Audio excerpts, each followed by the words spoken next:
হযরতে ঈসা আলাইহিস সালাম আল্লাহ ওনাকে মুজিজা অলৌকিক দিলেন। কাদার মাটির পাখি হুজুর ফু দিলে ওই মাটির পাখিটা উড়ে যেত। সুবহানাল্লাহ বললেন না?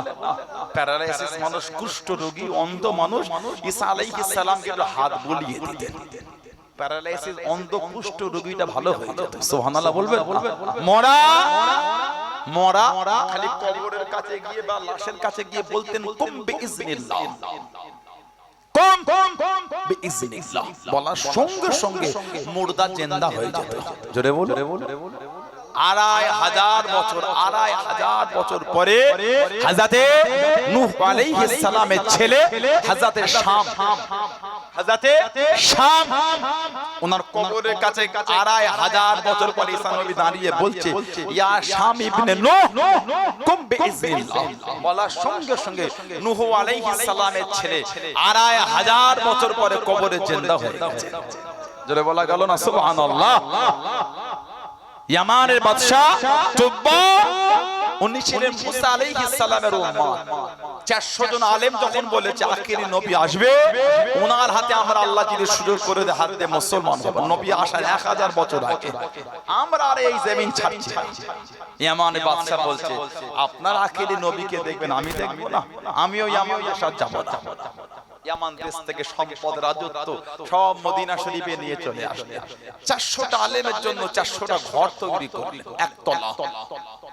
400 জন আলেম 400টা বাড়ি করেছেন আর একটা ঘর করেছেন দোতলা। 400 জন খাদেমা বাঁধি ক্রয় করে কিনে আজাদ করে 400 জন আলেমের সঙ্গে বিয়ে দিয়ে দিলেন।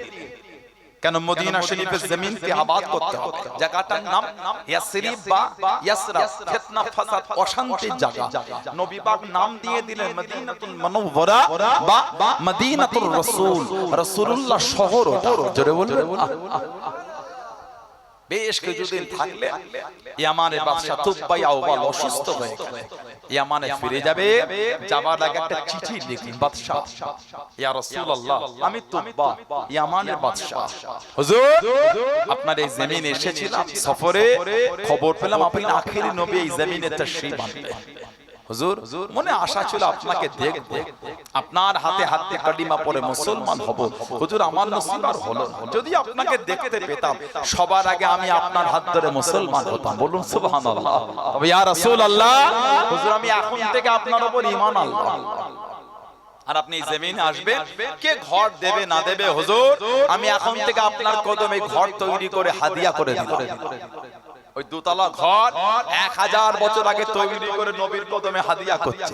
আর ইয়া রাসূলুল্লাহ, হুজুর এই চিঠিটা আপনার কাছে পৌঁছে যাবে। হুজুর কিয়ামতে আমাকে ভুলবেন, আমি তুব্বা, আমি এখন থেকে আপনার উপর ঈমান আনলাম। এক বর্ণনা এসেছে আল্লাহর রাসূল বলে তোমরা তুব্বাকে গালি দেবে না, লা তাসুব্বু তুব্বা, তোমরা তুব্বাকে গালি দিও না। আল্লাহ নবী গেলেন আবু আইয়ুব আনসারী হুজুরের বাড়িতে। এই তুব্বা বাদশা ওই চিঠিটা একজন আলেমের হাতে দিয়ে ওসিয়াত করেছিলেন, আপনি যদি নবীকে দেখতে পান চিঠিটা নবীকে দেবেন। সোনা দিয়ে চড়িয়ে চিঠিটা, সোনা দিয়ে মুড়ে নবীর জন্য চিঠি দিয়েছে। আর যদি আপনি না দেখতে পান আপনার পরে আপনি ওসিয়াত করে দেবেন, চিঠি আমার রাসূলের